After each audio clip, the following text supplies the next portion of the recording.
네, 정치권과 법조계에서 거센 공방을 벌이고 있는 사안이 하나 있습니다. 김학의 전 법무부 차관을 상대로 한 출국 금지 조치 이 과정에서 절차에 문제가 있었던 것 아니냐라는 지적이 나왔고요. 허위 공문서 등을 이용해서 출국 기록을 뒤져봤고 또 출국 금지 조치까지 이루어졌는데 이건 뭔가 심각한 문제가 있는 것이다라는 지적이 있었고 이에 맞서서 그러면 그러니까 멀쩡히 도피성 출국을 지켜봤어야 되느냐 또 이런 반론도 나오고 있는 상황입니다. 이 문제 어떻게 봐야 될지 지금부터 여야 의원 차례로 연결해서 입장 들어보겠습니다. 먼저 야당 입장 들어볼 텐데요. 국민의힘의 원내대변인을 맡고 있는 최형두 의원 전화로 만나보겠습니다. 나와 계시죠? 네, 안녕하십니까? 네, 지금 제가 간략히 설명 말씀을 드렸는데요. 네. 이 절차적 정당성에 문제가 있다 이런 판단이신 거죠? 그렇습니다. 모든 이 근대 특히나 우리 무명국가 민주국가에서 법 절차란 것은 그 절차가 듀 프로세스라는 게 절차주의라는 게 굉장히 중요합니다. 그래서 뭐 우리 이제 저도 법조 기자를 했습니다만 이 심지어 분명한 증거가 있어도 독수독과 근데 도청으로 증거를 수집했을 경우에 네. 그 증거를 도청 같은 것으로 불법한 방법으로 증거 자료를 수집했을 경우에 증거로 쓸 수가 없는 그런 절차가 있고 이게 이제 우리가 유명한 미란다의 원칙이라는 게 있지 않습니까? 예.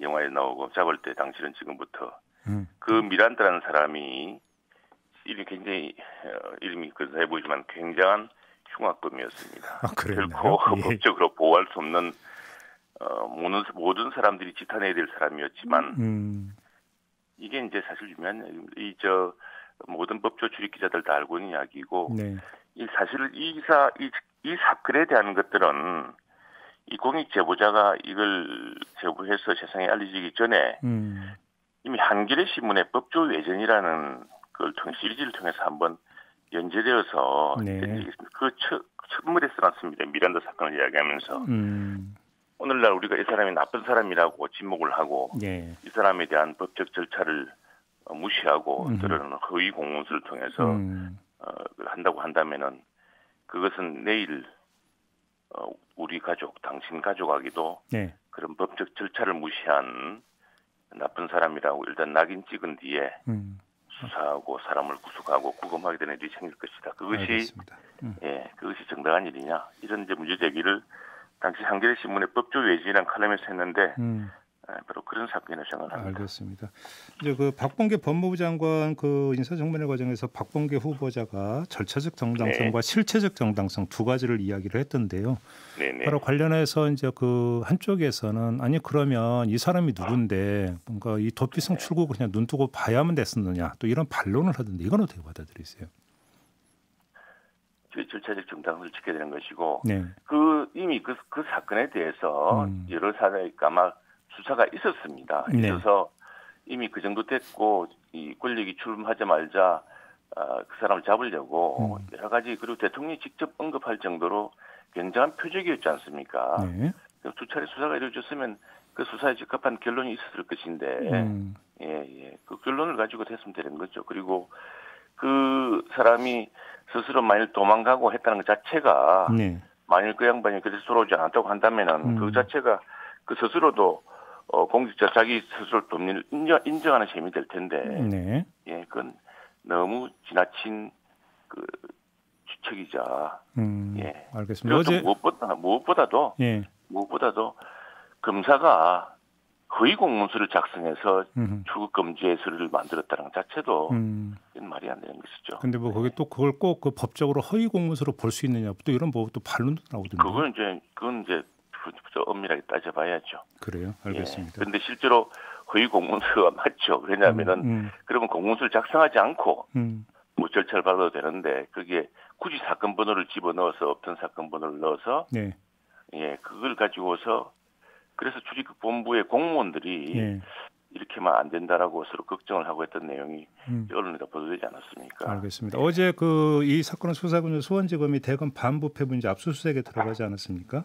자 그러면 지금 그 의원님의 그런 판단을 전제로 하고 그럼 당시 그러면 검찰 지휘부는 왜 그렇게 했느냐 내지 왜 용인을 했느냐라고는 이제 문제에 뭔가 봉착을 하게 되는데요. 어떻게 해석을 하고 계십니까? 그래서 이제 그런 검찰 지휘부의 행위도 이제는 네. 수사 대상이 되는 것이고 네. 검찰이나 법무부가 뭐 하는 것입니까? 이게 뭐 거창하게 정의를 실현하지 않는다 하더라도 준법을 하고 법 집행기관이지 않습니까? 네. 법에 따라야 되는 기관이죠. 만일 법을 따르지 않고 오늘 갑자기 우리 김종배 앵커나 오늘 혹은 최영도 의원이나 저 사람 뭔가 이전에 심각한 문제가 있었어 하고 만일 어떤 영장 없이 또는 절차 없이 수사를 시작하고 그다음에 우리 수사 무슨 여러 기록을 보게 된다면 네. 용납할 수 있겠습니까? 그러니까 특히나 이것이 검찰 지휘부 당시 법무부 지휘부의 용인 없이 이루어졌겠느냐라는 것이 문제의 쟁점이죠. 여기서 쟁점은 네. 그 수사 대상이 아무리 나쁘고 세상에 비난받는 사람이라 하더라도 그 사람에 대한 수사 자체는 이 문명국가 특히 인권 대통령이 새롭게 집권해서 예. 새로운 나라를 시작하겠다. 그 나라에서 예. 그런 식으로 법무부 장관이나 또는 검찰 지휘부, 검찰의 방법의 수사부가 그런 수사 방식에 대해서 용인했다는 것이 규명받을 수 있는 것이냐 이게 지금 큰 문제입니다. 알겠습니다. 논점을 조금만 좀 다른 걸로 이동을 할게요. 그러니까 차규근 법무부 출입국 외국인 정책본부장이 언론 인터뷰 등을 통해서 조사한 내용이 있는데 바로 공익제보자의 행위에 대한 문제인데 이건 공무상 기밀 유출죄에 해당이 될 수 있다라고 주장을 하고 있습니다. 왜냐하면 이 그 공익제보자라는 사람이 이제 그 전달한 내용이 수사 자료인데 이걸 특정 정당 뭐 국민의힘으로 지금 보도로 나오고 있습니다. 이 특정 정당에 넘기는 것 자체가 기밀 유출이다. 하려면 수사로 통해서 풀었어야 되는 거 아니냐 이런 주장이 되는데 어떻게 받아들이십니까? 첫 번째 이제 그분이 공익신고자 보호법을 제대로 읽어보지 않은 것 같고요. 공익신고자 보호법 저희들도 이번에 공익신고자 이 제보를 처음 받아봐가지고 공익신고법을 봤습니다. 보니까 공익신고자 보호법 14조 3항에는 공익신고 등의 내용에 직무상 비밀이 포함된 경우에도 공익신고자 등은 다른 법령, 단체, 협약, 지역 규칙 등에 따른 직무상 비밀 준수 업무를 위반하지 않는 것으로 본다라고 규정하고 있습니다. 이게 왜냐하면 공익을 침해하는 행위, 그것은 그 공익을 침해하는 행위를 제일 가까이서 본 사람도 알 수가 있는 것이거든요. 다른 사람이 그 전언으로 또는 그랬다더라고 이야기하는 가능성도 있지만 아마도 가장 크게 양심의 어떤 자책을 느낄 사람 또는 이 문제에서 이 공익이 관한 것이냐 아니냐를 가장 잘 알 사람이 바로 그 직무를 다룬 사람일 수도 있습니다. 그래서 공익신고자법은 그렇게 다룬 것이고요. 다음에 이제 이 특정 정당 문제를 이야기하는데 사실 정당으로 들어온 이게 보면은 공익신고자법에 공익신고를 할 수 있는 기관이 있습니다. 그 기관이 국회의원, 국민권익위원회, 검찰도 있습니다. 이것도 역시 이제 그 자꾸 뭐라자면 쟁점을 바꾸는 이야기인데 이 국민의힘에 이제 야당이니까 들어온 것이죠. 야당이니까 당시에 이제 공익제보의 근거는 였습니다. 당시에 그게 12월 초에 이제 국민권익위원회와 저희 당 쪽에 공익제보가 들어왔는데 그 요지는 당시에 판사 사찰이 큰 문제였습니다. 주미 장관이 이게 판사 사찰이 문제였는데 판사 사찰 당시에 이런 것에 대해서도 굉장히 문제다 그랬는데 왜 그러면 그 국민권익위원회나 검찰로 하지 않고 바로 이렇게 그 국회로 왔느냐 하면은 그 당시 공익제보자의 요청은 이 검찰이 수사를 중단시켰기 때문에 이 검찰은 수사를 하지 않을 것이다. 그런데 이번에 판사 사찰을 보니까 굉장히 사찰 문제가 큰 문제가 되니 국회에서 특별 검사를 해달라. 국회는 그 검찰이 하지 않는 수사 또 검찰이 맡길 수 있는 수사를 할 수 있는 특별 검사 제도가 있습니다. 잠깐만요, 의원님. 여기서 그럼 하나 좀 확인 질문 들어가겠는데요. 그러니까 이 공익제보라고 치고 공익제보의 동기를 지금 말씀해주고 계시는 건데. 아니, 공익제보자가 공익제보를 한 경위에 대해서 당시에 설명을 했기 때문입니다. 바로 그 점을 확인 질문 하나 드리고 싶은 건데 이제 판사 사찰 논란이 불거졌을 때라고 말씀을 해주셨는데 그러면 이 공익제보자는 판사 사찰이라고 보고 그러면 이게 함께 그 같은 뭉텅이로 그러니까 엮여가지고 특별검사에서 전면 수사가 필요하다는 문제 의식이었다는 것입니까? 정리라면 아니면 판사 사찰 문제가 중요한 게 아니라 이게 더 중요한 문제다. 이런 식으로 접근을 했다라는 건가요? 그건 뭐 어느 경우나 마찬가지입니다. 그것이 중대한 문제라고 보는 사람도 있고 그 법원에서는 정작 그것이 그 정도로 볼 문제인지는 모르겠으나 검찰 중립성을 해쳐가면서 검찰총장 임기를 제한할 문제는 아니다라고 결론 내렸던 거 아닙니까? 그러나 네. 이날저날 당시에 여당 대표 이낙연 대표가 검찰총장에 대한 특별 검사를 하자라고 했습니다. 그래서 국회 내에서 특별 검사 논의가 막 시작되고 네. 저희들도 좋다 그럼 하자. 특별 검사 하자.